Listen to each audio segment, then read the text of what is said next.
My name's Rebecca Lenkiewicz. I'm a playwright and screenwriter. Oh, it's a pleasure to have the chance to speak with you, Rebecca.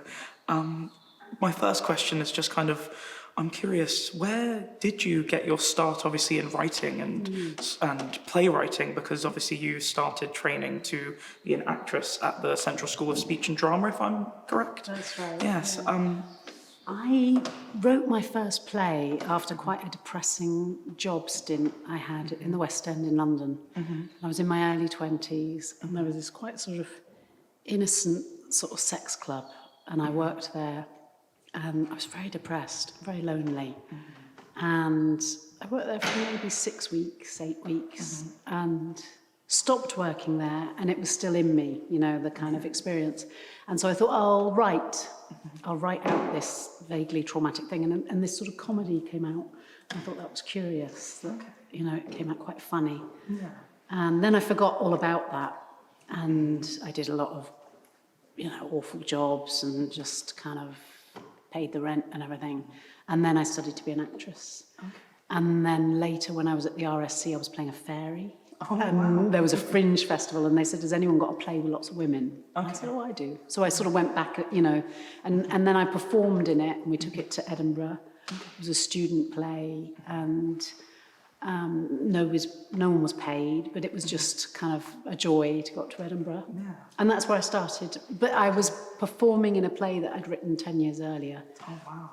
How was it kind of performing in something that you'd already written yourself? It was interesting. I mean, I think I was thinking of it more as an actress than a writer, because I wasn't quite used to writing, and also it was 10 years old, so it felt somebody else had written it. But it did well, and I got an agent, and so I just thought, well, I'll keep writing. And then I had a terrible love affair and split up with this person, and I was just like, I'm going to show you, I'm going to write the best play ever. and I started writing through the rage of this breakup, and that became my second play. That's amazing. I almost find as well that kind of those emotions really kind of drive normally like your big breaks or those big first plays that you do. Yeah. And I mean, that's amazing to see that you're able to kind of channel such negative emotions into such like a creative art form. And I imagine it was quite helpful for yourself as well.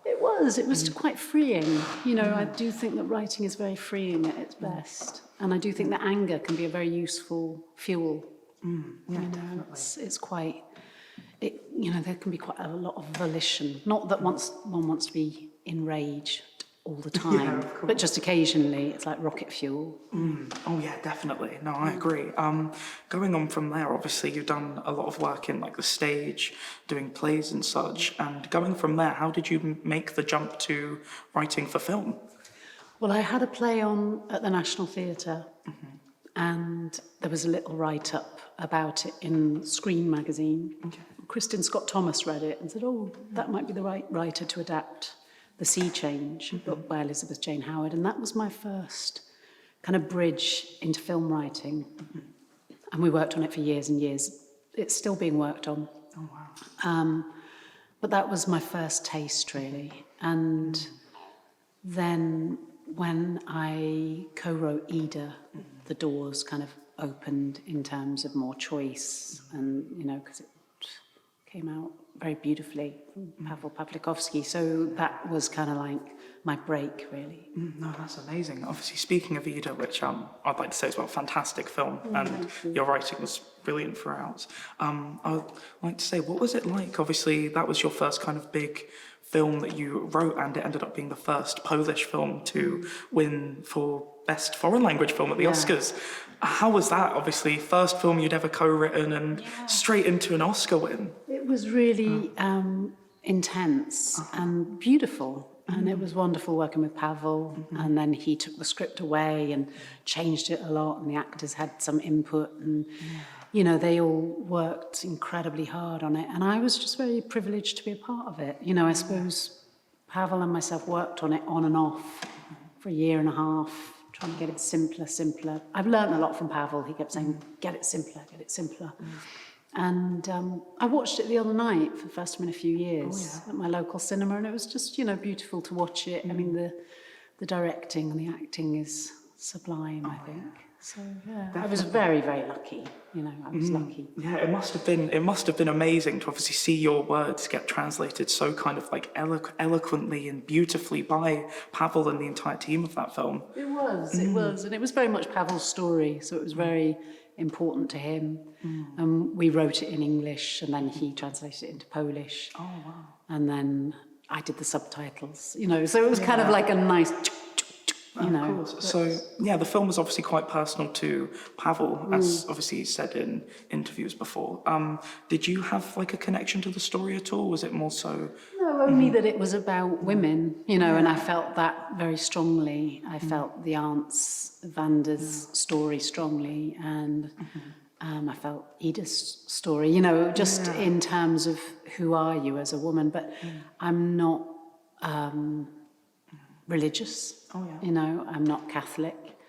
I'm not Jewish, and I'm not Polish. You know, so, although I have a Polish name, so it was very much, you know, Pavel's kind of recounting of his youth. But once you're working on something, you know, the only real way of working is to get under the skin. You know, and so I felt very involved just because I felt like I loved these people, you know, and you suddenly feel protective of them, and, you know. But, I can imagine so, and it must have been great getting to work so closely with the director in that point of even down to the script as well. Yeah, I mean, I think as a screenwriter, you know, you work with the script and then it goes on to, you know, the director. I mean, Pavel described it as a dance. You know, you dance with the screenwriter, then you dance with someone else, then you dance with someone. You know, it is a series of different dances for the director, and it's quite a shock as a screenwriter. You see, you know, what you have written, made. But in that case, it was, you know, a very beautiful experience. Yeah, definitely. And obviously going into other filmography, you've also worked on Disobedience, which also loved that film as well, and Colette also, and then your new film, She Said, which, if I'm right, is your first film where you've got a sole writing credit. Yes. Correct. Yeah. How was it kind of getting a chance to do write a film all by, like, on your own for the first time? It was interesting. It was different, you know, because the energy with two writers, especially when the other writer is directing it, you can sort of feel the film together more. This was more like you write it and then it goes to the director and, you know, you see what happens. But it was really satisfying. I was very proud to be involved with it. And also it felt like a collaboration in that the journalists were so involved and some of the survivors were very involved in reading drafts and then, you know, feeding back. So it wasn't like, I wrote this script and here it is. Yeah. The producers had brilliant input. So it still felt collaborative, but it was, you know, a sole credit, which was satisfying. Yeah, definitely. It's a very unique form of collaboration in a sense, getting a chance to kind of work with the actual people the story's based on, because the film's obviously based on a very kind of, still quite a recent, like a recent news story with the whole Me Too movement. And that kind of leads on to my question of how was it kind of adapting such a recent subject like the Me Too movement and that whole scandal? Well, it was brilliant in that it felt like it was a story needing to be told. And even though, you know, the Women's March and so much has been written about it, it still felt that dramatically it was going to work brilliantly as a drama rather than just a documentary, you know, because sometimes I feel like, look, you can only do this as a documentary.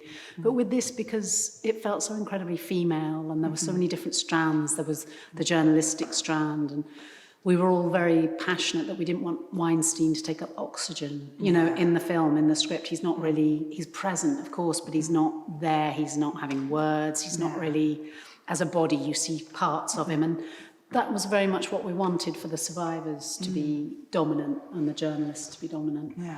So it just felt like a very important project and timely. Yeah. And also it didn't feel like zeitgeist, because it feels like, you know, this has been happening forever, you know, misogyny, sexual abuse, you know, it's not new, it's not going away, and any film that puts it on a platform, and in this case, you know, to a lot of people in a big film, it was going to be important. Yeah, 100%, and I appreciate as well in the film how you don't really, obviously it's about the Harvey Weinstein scandal, but it's not about Harvey Weinstein. It's about the journalists and the survivors, the people who really kind of helped to bring down the Weinstein kind of monolith. And I feel like that's kind of like the biggest strength of the film. And I imagine something, like you said, you really wanted to strive for with it. We did. It was, it was a collective of women who were so brave and jumped. And, we wanted to honour them. But bigger than that, we didn't want it just to feel like a Hollywood story. We wanted it to feel like anyone who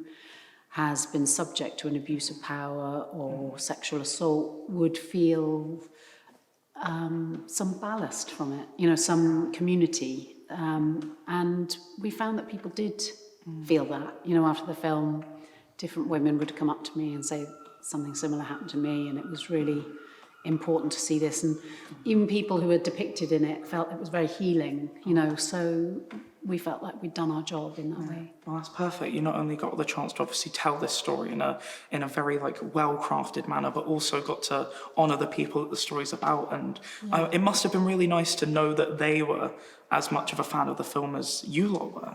Yeah, I mean, definitely, there was someone who was very unsure about the film and still is, but just because it was such an emotional, I'm writing it, they lived it, it's too, but even now, that person says she's very, very glad that the film was made. Her emotion aside, she thinks it's incredibly important.